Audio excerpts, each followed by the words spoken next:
This is a part of Nishinari Ward in Osaka City, an area synonymous with homelessness, the down and out of society, and even danger. This area is a doya-gai in Japanese, a kind of skid row. This part of town is nicknamed Deep Osaka because of its homeless, yakuza headquarters, red light district, and for having had 24 riots, the most recent one in 2008.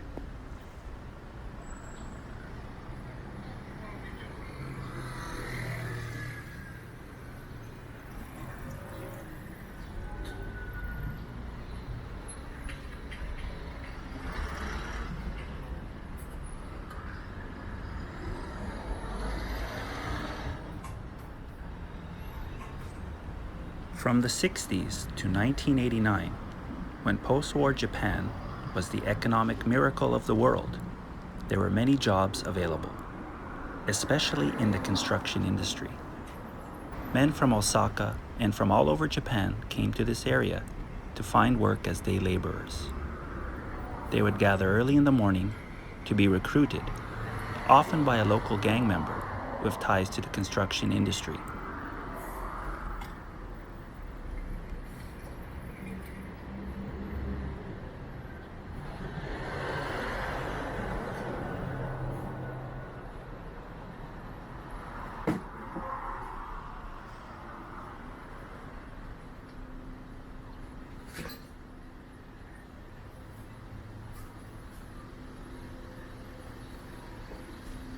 Generally, there was work to be had, especially during the 1980s, when Japan's economy was thriving. Construction and building projects increased dramatically. But that all came to an abrupt end in 1989 with the bursting of the Japanese real estate bubble. The result was the lost decade of the 1990s and a drastic increase in homelessness. Social welfare was lacking in Japan at that time, and this area went from being a workers' town to an area with a homeless problem.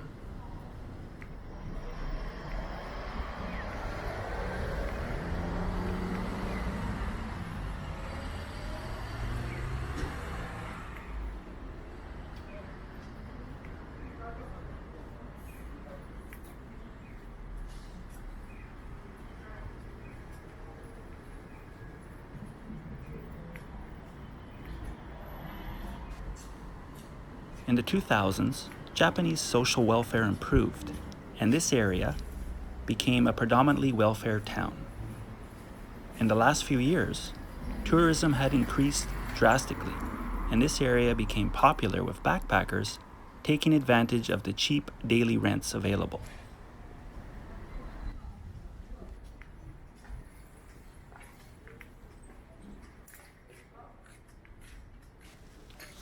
Here we see a place offering rooms for 1,200 yen a night, about $10.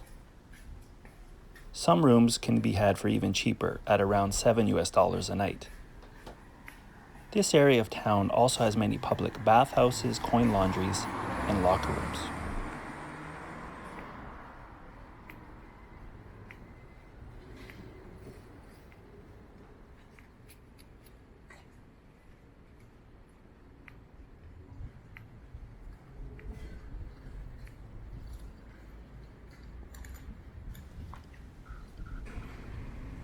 Now, in 2020, with COVID-19 and the coronavirus, the health and economies of the world are suffering. This area may be entering yet another phase in which homelessness will increase yet again. Please take in some of the unique atmosphere of this area during a weekday in July in which I walked around.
As we approach the local park, you will notice something unusual for Japan, especially on a weekday afternoon.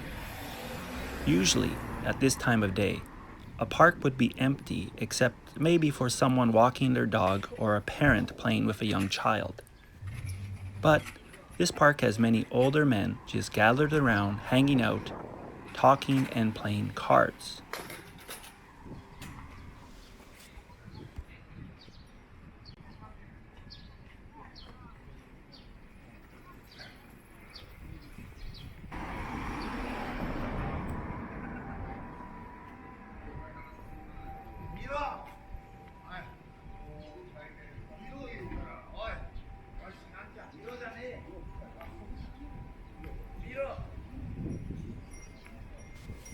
Whether these men are homeless or living in a shelter or staying at one of the cheap rooms is hard to say.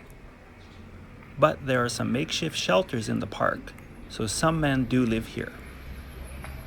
The type of welfare that these men are living on is most likely the livelihood protection welfare, which does not require a permanent address. If someone is careful, they can live on that money. But if they drink or gamble that money away in the first week, and the homeless shelter is full, they will be living on the streets for the rest of the month. Perhaps this is a usual cycle for many.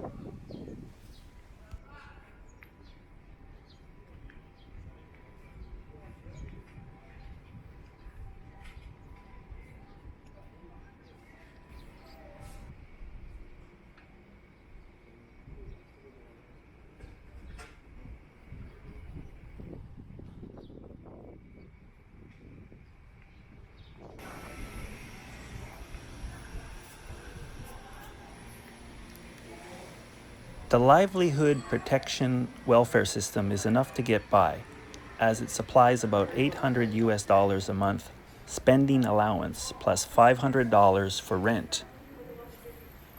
Free medical and dental care is also available.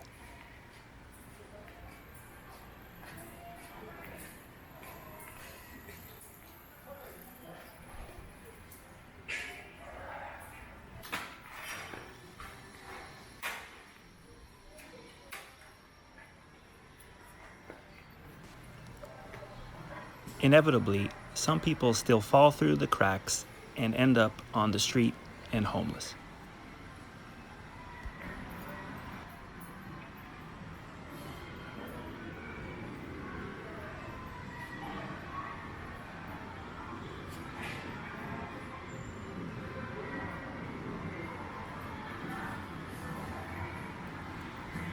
In Japan, the main vices, if you will, are gambling and alcohol.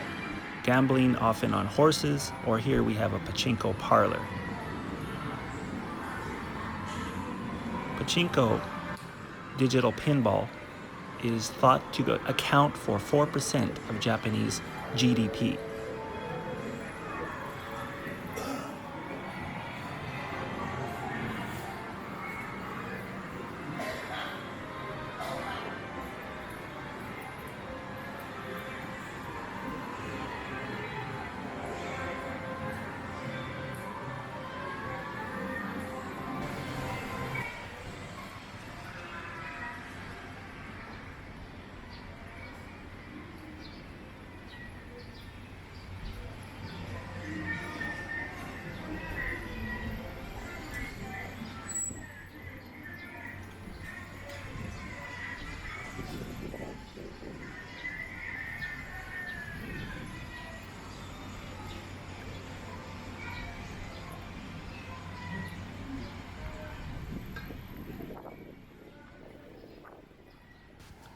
An interesting feature of this area is that many of the bars and restaurants open early in the morning and close early in the evening. This is for the day laborers that work in this area, particularly the ones that finish a night shift and go for their drink in the morning, and by the fact that many people are on welfare and have free time during the day.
And here we come to one of Japan's most iconic symbols, the Shinto shrine's torii gates.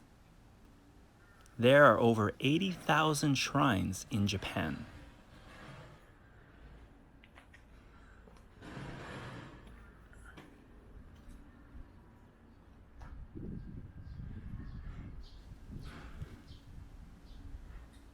This shrine, built in 1868, is relatively new by Japanese standards.